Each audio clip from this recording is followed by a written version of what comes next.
Hey, mambo vipi? Karibu sana katika channel yangu ya YouTube. Tunaendelea na kujifunza Python programming language na bado tupo katika kipengele cha variable, na leo katika video hii nitakwenda kuzungumzia kuhusu variable reassignments.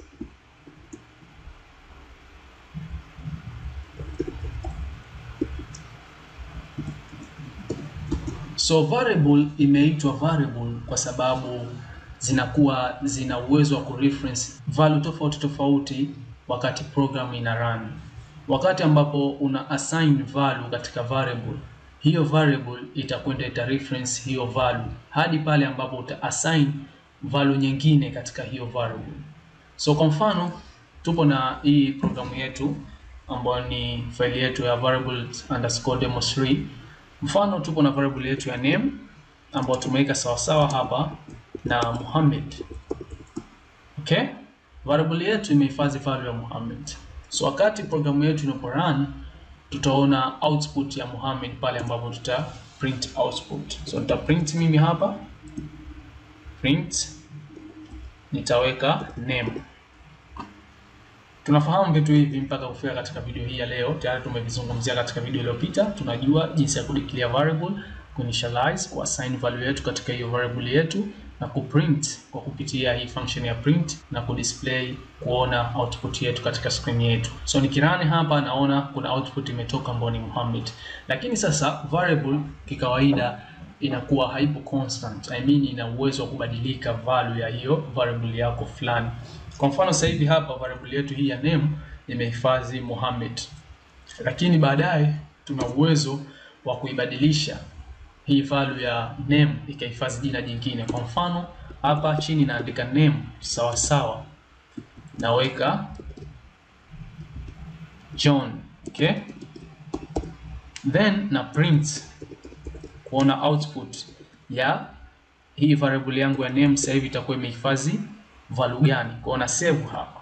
So hapa kinachokwenda kufanyika ni kuwa tukirun tayari imetoka Mohamed na John, lakini ukiangalia variable name ni hii moja, maana yake ni variable ile moja, lakini kwa mara ya kwanza ilihifadhiwa value ya Mohamed, lakini baadaye tukaweza kureassign, instead ya kuwa na value ya Mohamed ikawa na value ya John, kwa sababu unapo reassign value katika variable hiyo ambayo tayari ulideclare na kuiassign mwanzoni, basi ile value ambayo iliyokuwepo mwanzoni inakuwa inaondoshwa automatically, inakuwa ina removed katika hiyo memory ya hiyo variable.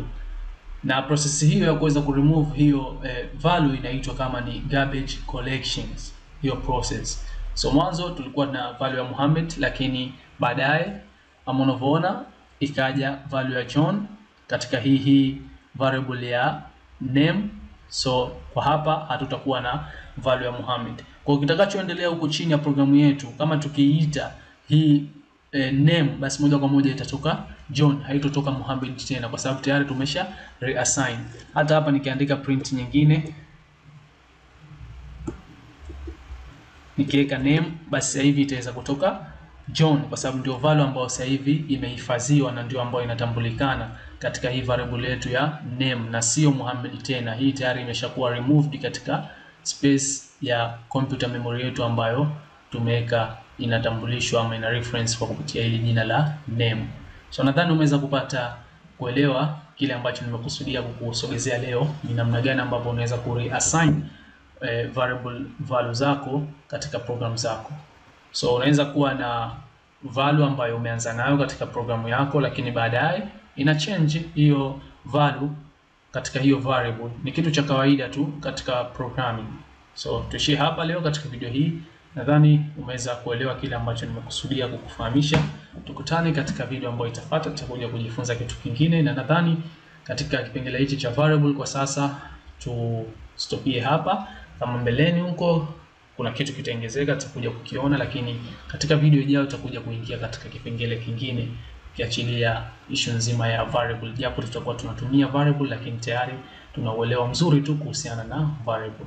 Asante sana, share na wengine wapate kujifunza nao, na usiache kulike video hii, kucomment kama kuna maoni yoyote ambayo unahitaji kuweza kunifikishia, basi katika comment section unaweza kuweka na nikaweza kupita nayo. Asante sana.